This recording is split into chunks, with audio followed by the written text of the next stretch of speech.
for us, this is a perfect moment to enter with the Hyatt Place, Hyatt House combo in Nairobi. It's a wonderful project. We have fabulous partners to work with, and you know, all the moves the government has made to travel easier, accessibility with easy e-visas, you can do it from wherever you are. That has helped us a lot to make that decision and to really come through. Before maybe we get into the nitty-gritties of this conversation, I just want to know, are you acquiring a property and managing it, or are you building from scratch? We have partnered with our partners here. We have signed with them a management contract.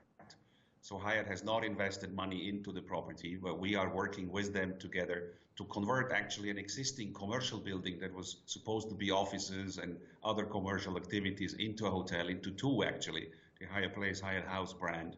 And it's a pure management contract, very exciting for us, and it's a great market entry.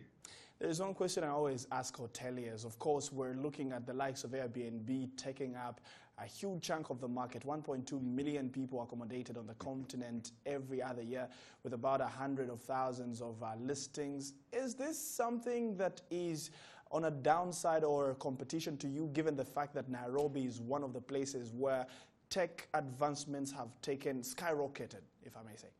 Hyatt is not really worried about Airbnb. That doesn't mean we're not looking at it. We are actually excited to see it grow. For us, this is an opportunity. The big difference between them and us, we have to control. We can actually make sure we deliver the experiences we want to. It's a bit more complicated with Airbnbs because you book, you get the key, and then you're pretty much on your own.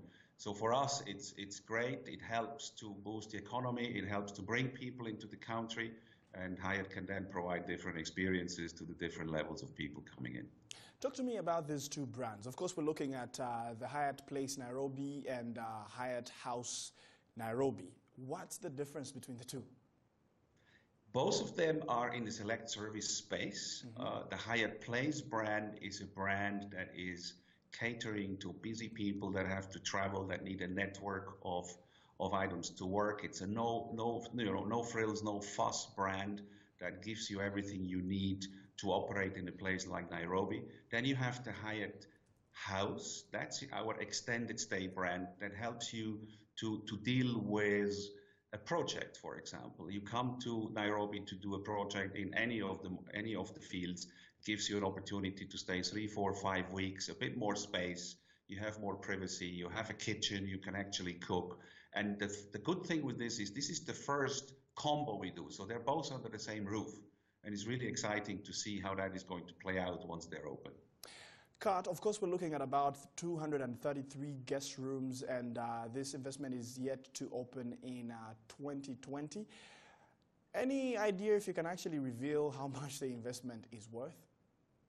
We are not in the position to reveal the number. We'll be happy to speak to the owners to have a look at that. But the total rooms available is 273. So you have the Hyatt Place is about 173 rooms, and then you have the Hyatt House taking off the rest of the space. It's a big investment. It's an investment into the future. We have looked at it with the owners over a long term. It's very important to us not to look at short-term gains, but over the next 15 to 30 years to build up that relationship, and hopefully we can build some more hotels together. Sounds like you're investing like Comcast there, but let's move on a bit. You did mention that the single Africa air travel market is to see a lot of development onto the hotel space as well. Kindly elaborate on the same. How do you see this having an impact on the business that you're yet to run in Nairobi?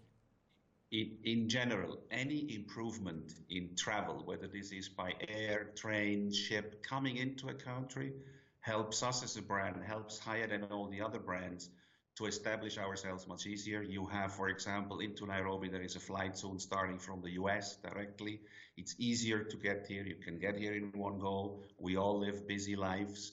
And for us as a brand, that opens up new possibilities. So you can combine a business trip to Nairobi, you can come in and do what you have to do, and then hopefully extend it to see some of the beauty of the country and venture into some other possibly places of Kenya, or even venture out into Ethiopia or Tanzania to do a safari or anything along those lines.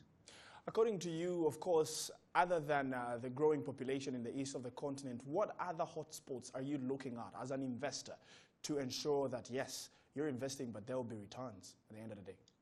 Hyatt always looks at it, where do our customers want to go? We have a loyalty program base that has exceeded now 10 million people. And we have been in contact with them and said, where do you like to go? Where would you like to travel? So we're exploring all those opportunities. We have projects coming up in Addis Ababa. We have hotel in Arusha. We're doing a beautiful Park Hyatt in Marrakesh, or a Centric in Senegal. And it's all defined on the target customer. Who is traveling there? How can we super serve those customers and create those experiences that really make them to come back? It's an investment long term. We're opening up the doors, and we're really looking forward to more than double our footprint in Africa by 2020, all going well. And that's the exciting part about it. The continent is open up so much. Visas in most cases are easier to get. And with airlift improving, that should really help us a lot to position those brands. Kat, one of my final questions, of course, has to do with the region. We've seen the likes of Rwanda, the hotel space growing by 8.8% in the last 8 years, and it's expected to generate about $40 million just in 2018. We've seen the likes of Radisson, we've seen Sheraton, we've seen Marriott, we've seen a lot of global brands coming into the country. Tell me, is this a market that Hyatt is looking at currently? And, well, brief me on that. We're looking at entire Africa. We are always very excited to go into new markets. The key is that Hyatt always wants to go into places where our customers want to go. It's really important for us that we want to grow with intent.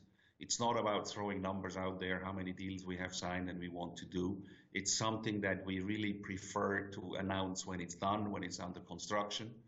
Hyatt doesn't want to be the biggest, we want to be the most preferred, and certainly the places like Rwanda, and you just mentioned, is on the map. We're looking what we can do. We're in constant contact with developers and potential owners to see what kind of brand we can place there that really makes sense to enter the market.